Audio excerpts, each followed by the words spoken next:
আর্জেন্টিনার একজন Julian Alvarez আছে।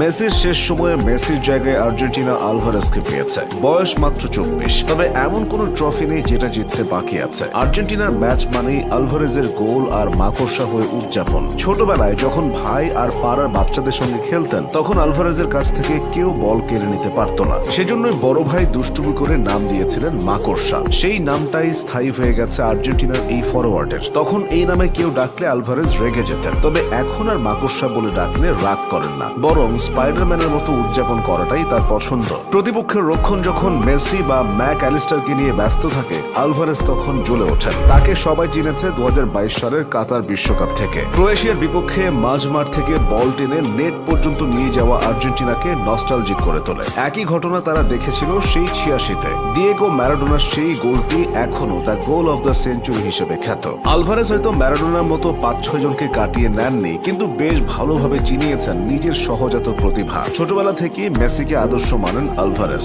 সার্জিও আগুয়েরোর পরে আর্জেন্টিনা দলের তেমন জাতের স্ট্রাইকার আর আসেনি। গত 10 বছরে একজন স্ট্রাইকারের অভাব আর্জেন্টিনাকে বেশ ভুগিয়েছে। হিগুয়েইন তো দুঃস্বপ্ন হয়ে আছে, তবে আলভারেজে এখন আস্থা খুঁজে পাচ্ছেন আকাশী সাদার সমর্থকেরা। মজার ব্যাপার হলো, আর্জেন্টিনার মেইন স্ট্রাইকার লাউতারো মার্টিনেজ যদি অফ ফর্মে না থাকতো, তাহলে আলভারেজকে হয়তো আর্জেন্টিনা পেত না। কাতার বিশ্বকাপের আগে বাছাই পর্বের ম্যাচগুলোতে দুর্দান্ত খেললেও বিশ্বকাপের মূল আসরে এসেই ছন্দ হারিয়ে ফেলেন আর্জেন্টিনার মূল স্ট্রাইকার লাউতারো মার্টিনেজ। বিশ্বকাপের রাউন্ড 16-এ অস্ট্রেলিয়ার বিপক্ষে গোল মিসের পসরা সাজিয়ে বসেন মার্টিনেজ। এ নিয়ে কোচ থেকে শুরু করে ভক্ত সমর্থকদের কপালে পড়েছিল চিন্তার ভাঁজ। এমন সময় কোচ লিওনেল স্কালোনি সিদ্ধান্ত নেন, তিনি জুলিয়ান আলভারেজকে বিশ্বকাপের মঞ্চে বাজিয়ে দেখবেন। সুযোগ দুহাত ভরে নিয়েছিলেন জুলিয়ান আলভারেজ। বিশ্বকাপে নিজের প্রথম ম্যাচে তিনি গোল করেন। শুধু গোল নয়, প্রতিপক্ষের ডিফেন্সে আলভারেজ সব সময় ব্যস্ত সময় পার করেন।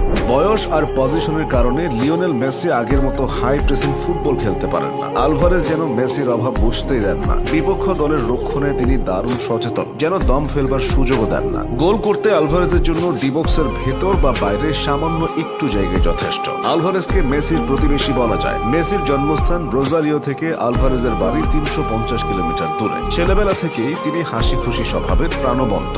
নাদুস নুদুস গাল ভরা মিষ্টি হাসিতে মাতিয়ে রাখতেন বাড়ির চৌহদ্দে। পরিবারটিও ফুটবল প্রেমী, তাই 6-7 বছর বয়সেই তার ফুটবলের আঙিনায় পা রাখা। আর্জেন্টিনার 8-10টা শিশুর মতো তিনিও বেড়ে উঠেছিলেন ফুটবলকে পায়ে জড়িয়ে। 11 বছর বয়সেই রিয়াল মাদ্রিদের সামনে এক ট্রায়ালে মুনশিয়ানা দেখিয়েছিলেন তিনি। তবে বাদ সাধে স্প্যানিশ আইন। 13 বছরের আগে বিদেশি ক্লাবের সঙ্গে চুক্তিতে যাওয়া মানা। ফলে জুলিয়ান দেশের ভেতরে থেকেই নিজেকে পরবর্তী চ্যালেঞ্জের জন্য তৈরি করতে থাকেন।